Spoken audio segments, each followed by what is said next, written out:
And welcome back to the Digimon Partner Series. Today's Digimon Partner Series comes by me. I went through the list of the suggestions. Now I went to the personal list. I always keep the roster of either characters or IP that I want to reach from for both the Zanpakuto list, the Pokemon team videos, the Digimon videos, the Quirk series, so forth and so on. And this just happened to be the next one. Nightcrawler. I think we could all agree Nightcrawler is kind of both a fan favorite and someone slept on mutant and X-Men character. He's certainly popular, but it's never really gotten the true love he needs. I liked Alan Cummings as him in in X-Men 2. And I'll say this, I liked at least the makeup work and the actually, because they give him in X-Men Apocalypse and in Dark Phoenix. It's just those are lesser X-Men films quality-wise overall by a lot, and you're really getting his story. So I'd be totally down to see what they do with him once he shows up in the MCU. Actually, he could really shine in the MCU very much. One of those characters definitely could.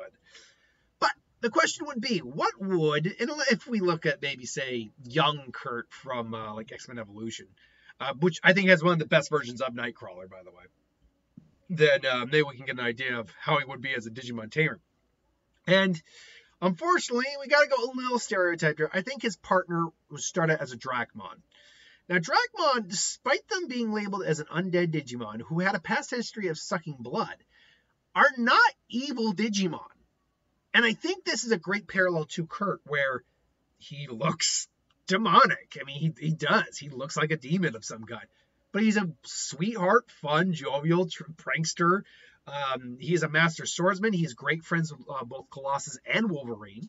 And I think, once you get to know him, you're great friends with him. And I think that is a perfect way to represent Dracmon, because Dracmon is nothing more than a prankster. It's just a jokester. Apparently, he once got reamed on by the four sovereigns for painting on their faces.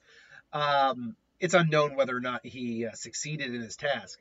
And he's currently pranking on the Royal Knights. But yeah, the Dracmon line is just a series of pranksters now. There's no real malicious intent by them. They're not evil anymore. And I think that really goes to the whole don't judge a book by its cover idea that you go with Kurt. Beyond that, though, I looked at, okay, what's an evolutionary line for Dracmon? I'm like, I saw the Sangalope, the wolf. The wolf. I'm like, doesn't really work. I'm like, wait, what's this one again? I remember this one. And I'm like, yeah, that works. Yazamon. Now, Yazamon, by the by, is a Digimon that is technically an armor digivolution, but apparently not just an armor digivolution, because as we do see in the Digimon lore, as well as in the manga and in the anime series, you'll see multiple armor digivolutions of the same Digimon. It's very unlikely they found the same Digibag/mantle and were, just Digivolved from that. Most likely there are Digivolution lines for each of these armored Digimon. And these armored Digimon just happen to represent a certain level of power, either champion or ultimate usually. Magnamon is an exception where he actually represents a mega level, even though he's technically an armor. This is actually I believe it's, if I'm not mistaken, actually, I got Yazamon right up here. Why don't I just do that? Yazamon generally is a puppet armor Digimon that is Digivolves from the Egg Sincerity. And I believe it's a Vmon Digivolution line. Vmon, and you can see the Vmon influences with his arms, the blue coloring, the feet. But exhibits a power like a fierce god. Although its offensive power is tremendous, it has a side that is deeply devoted, righteous, and respectful to protecting the weak. Also, it excels in the secret arts and is capable of mastering any supernatural ability. It possesses a calm, cool, and collect personality due to being very tech-turned. This works really well, I think, with Kurt. It's still a man. Well, I mean, it's technically a man being. It's actually labeled as a Demon Man puppet Digimon, which Demon Man Kurt looks like a bit of like a demon. Makes sense, but also he wields two swords, and Kurt, when wielding swords, is known for dual-wielding sabers and is a master at them. But it's also a very good-hearted Digimon, who is out there to protect people and do the best he can to protect them.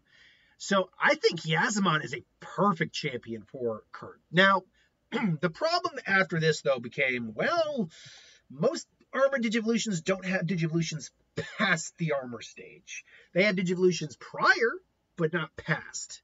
So I had to get, this is where the creative juices started to go. I'm like, okay, what exactly would be a respectable, like a good way to go past this? Puppet Man, Puppet Demon Man Digimon. Okay.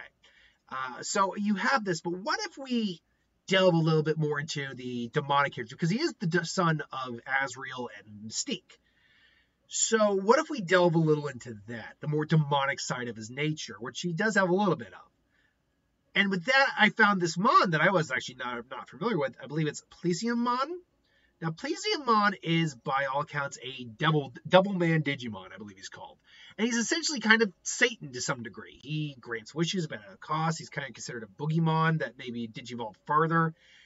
He looks a lot like Azazel. So I think this could be a good representation of the more sinister aspects that maybe linger in Kurt from his parentage.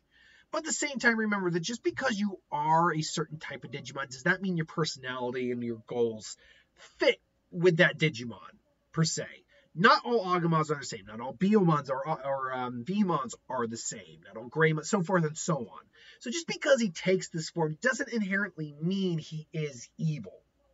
Now, granted, when you get to the few amount of like the megas and how many of them we've seen, they do generally carry the same type of personality. But again, that's still not a one-to-one.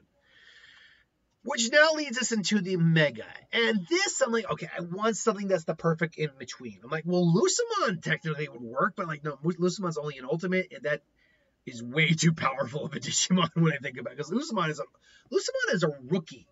Can clap Royal Knights, who are high-level megas.